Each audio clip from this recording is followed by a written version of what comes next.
स्वागत आहे तुमचं आजच्या व्हिडिओमध्ये. सर्वांना श्री स्वामी समर्थ. तर बघा, आज आहे मार्गशीर्ष महिन्यातील दुसरा गुरुवार, त्याचबरोबर आज पौर्णिमा पण आहे आणि दत्त जयंती. खूप सुंदर योग जुळून आलेला आहे. तर आज मला पण महालक्ष्मी याची पूजा करायची आहे. त्यानंतर पौर्णिमेला मी सत्यनारायण करत असते, तर सत्यनारायण पूजा पण मला करायची आहे. त्याचबरोबर आज दत्त जयंती असल्यामुळे ती पण पूजा मला करायची होती. पण टेन्शन थोडंसं होतं, कारण कालपासून तब्येत ठीक नव्हती आणि आवाजावरनं तुमच्या थोडंसं लक्षात येतच असेल. तर आवाज व्यवस्थित येत नसेल तर थोडंसं इग्नोर करा, कारण कालपासनं व्हायरल झालं, थोडं सर्दी, कणकण, ताप वगैरे होती. तर गोळ्या वगैरे घेऊन रात्री झोपली आणि सकाळी उठायला उशीर झाला. थंडी पण खूप आहे आणि कणकण असल्यामुळे जरा उठायला उशीर झाला. टेन्शन हेच होतं की पूजा जेवढ्या करायच्या, सेवा करायच्या, तर कसं होईल, काय होईल. परंतु म्हणतात ना, करता करविता स्वामी आहेत, तर स्वामींवर सगळं सोडून दिलं होतं. कालच मी विचार केला होता की आता स्वामींच्या मनात जे आहे ते होईल. तब्येत जर चांगली असेल तर सगळ्या पूजा व्यवस्थित होईल, करू. नसेल तर मग काय पर्यायच नाही. मग जसं जमेल तसं करायचं ठरवलं.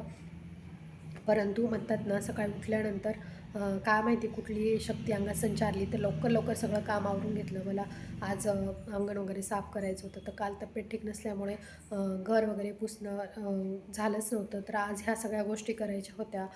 परत सकाळचं वगैरे स्वयंपाक आवरणं, घर झाडून पुसून घ्यायची होती, पूजेची तयारी, 2-3 ते पूजा करायच्या आहेत. त्यानंतर उंबरठा पूजन, ह्या सगळ्या गोष्टी करायच्या आहेत. आता काय होईल, कसं होईल बघू म्हटलं. त्यानंतर ना मला पूजेसाठी फुलं आणि पान वगैरे बाकीचं साहित्य आणायला पण जायचं होतं. तर आज मदतीला कोणीच नाही, तर सगळ्याच गोष्टी मलाच करायच्या आहेत. तर सकाळी जेवढी फुलं होती तेवढ्यामध्ये पूजा वगैरे उरकून घेतली. उंबरठा पूजन केलं. उंबरठ्याला छान अशी निळ्या रंगाची रांगोळी काढली. तर आज सर्वच निळी रंगसंगती असणार आहे.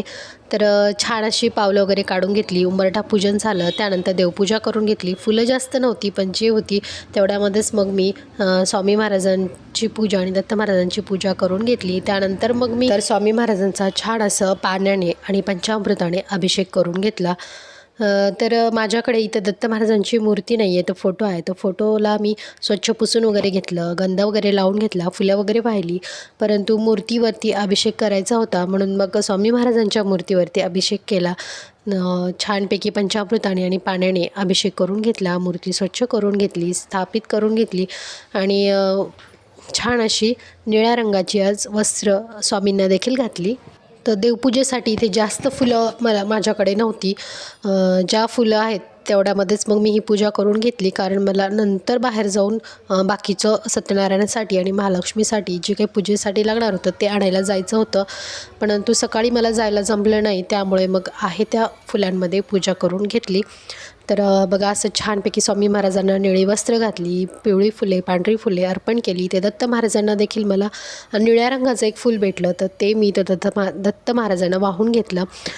दत्तात्रेय या नावाचाच अर्थ खूप सुंदर आहे. तर दत्त म्हणजे देणे. तर देवाने आपल्याला भरपूर काही दिलं आहे बघा, परंतु ते स्वतःला आपल्याला कधी देतात, जेव्हा आपण ईर्ष्या, द्वेष, वाईट भावना सोडून देतो, त्यावेळेस दत्त आपल्याला स्वतःला देतात. तर याच दिवशी माता अनुसया आणि ऋषी अत्री यांना पुत्रप्राप्ती झाली. तो दिवस दत्त जयंती. तर या दिवशी गुरुचरित्रातील 4था अध्याय, ज्यात दत्त जन्माची कथा सांगितली आहे, तो वाचावा. दत्तगुरू हे आपल्याला, आपण जेव्हा संकटात असतो, संघर्षात असतो, दुःखात असतो, तर ते आपल्याला नक्कीच मार्गदर्शन करतात, जेव्हा आपण त्यांना मनातून साथ घालतो. असे गुरु लाभले मज अहो भाग्य माझे. खरंच असे गुरु मिळायला खूप मोठं भाग्य लागतं आणि आपलं भाग्य खूप मोठं आहे असं समजायचं की आपल्याला असे गुरु लाभले. तर इथे बघा, माझी सर्व पूजा छानपैकी झालेली आहे. त्यानंतर मी आरती करून घेतली. दत्त महाराजांची, स्वामी समर्थ महाराजांची आरती केली. त्यानंतर मग मी सत्यनारायण पूजेसाठी आणि गुरुवारच्या पूजेसाठी लागणारी फुलं, पानं बाहेर जाऊन घेऊन आली. तर इथे सत्यनारायणची पूजा माझी मांडून झालेली आहे. बॅकग्राऊंडला थोडंसं डेकोरेशन केलं आणि सत्यनारायण पूजेचा व्हिडिओ बनवला नाही, कारण मला आणखीन लक्ष्मी मातेची पूजा पण मांडायची होती आणि आधीच खूप उशीर झाला होता, त्यामुळे ते शूट करणं झालं नाही. आणि कसं, पूजा वगैरे व्यवस्थित छान केल्या म्हणजे तरच छान वाटतं. त्यामुळे शूट केलं नाही, पूजेला महत्त्व दिलं आणि पूजा व्यवस्थित करून घेतली. आणि मग कसं होतं, इकडे शूट करायचं पण असतं आणि इकडं पूजा पण, मग अर्ध लक्ष इकडे अर्ध लक्ष इकडे. मग त्यापेक्षा पूजा आधी व्यवस्थित करून घेऊ. त्यामुळे पूजा आधी व्यवस्थित करून घेतली आणि मग जसं जमेल तसं शूट केलं आहे.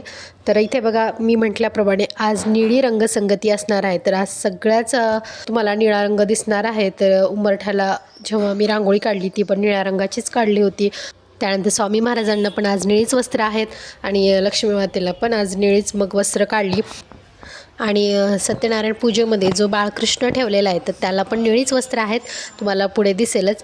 तर बघा आता आज ना अशी मोत्याची दागिने घातली आहेत. तर छानपैकी असं जास्त नाही पण 2-3च मी दागिने घालते, माझ्याकडे जास्त नाही. जे आहेत त्याप्रमाणे मी जे आहे त्यामध्ये चांगलं करण्याचा प्रयत्न करते. तर छानपैकी असं बघा गजरे वगैरे सोडले आहेत. तर आणि जी वस्त्रासोबत ओढणी येते जी मी आता मागे लावलेली आहे तर ती माझ्याकडनं दरवेळेस अशी उलटीच लागली जाते. पण आज विचार करून लक्ष करून केलं की ती आज व्यवस्थित लावली. तर बघा काठ वरच्या बाजूने लावायचा असतो, तर त्याला असं व्यवस्थित असं सेफ्टी पिननी लावून घेतलेलं आहे दोन्ही बाजूनी. तर असा सर्व साज शृंगार आज झालेला आहे लक्ष्मी मातेचा. बराच वेळ जातो अशा एक गोष्टी करण्यामध्ये.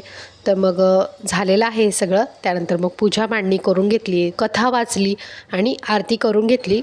तर आवड आहे म्हणून मी या गोष्टी करते. तर परंतु याहीपेक्षा खूप सुंदर सुंदर वस्त्र म्हणा, मुखवटे म्हणा, दागदागिने म्हणा, साज सजावट म्हणा, खूप छान प्रकारे आजकाल पूजा मांडणी केली जाते. लक्ष्मी मातेची असेल किंवा इतरही दुसऱ्या पूजा असतील तर खूप सुंदर प्रकारे मांडतात, खूप छान साज सजावट करतात.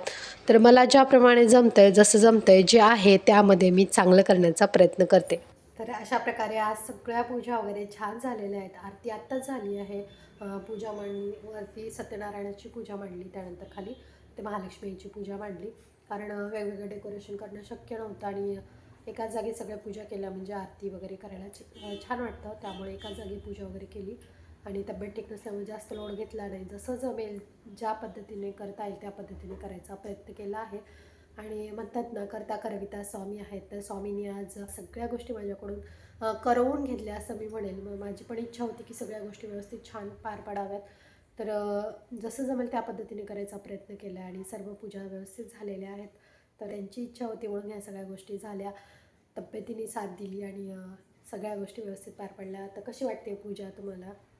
आता पूजा छान वाटली आणि व्हिडिओ जर छान वाटला तर व्हिडिओला लाईक, शेअर आणि चॅनलला नवीन असाल तर नक्की सबस्क्राईब करा आणि बेल बटन दाबायला विसरू नका, म्हणजे तुम्हाला सर्वच व्हिडिओचे नोटिफिकेशन येतील. चला तर मग भेटूया पुन्हा एका अशाच नवीन व्हिडिओमध्ये. तोपर्यंत सर्वांना श्री स्वामी समर्थ.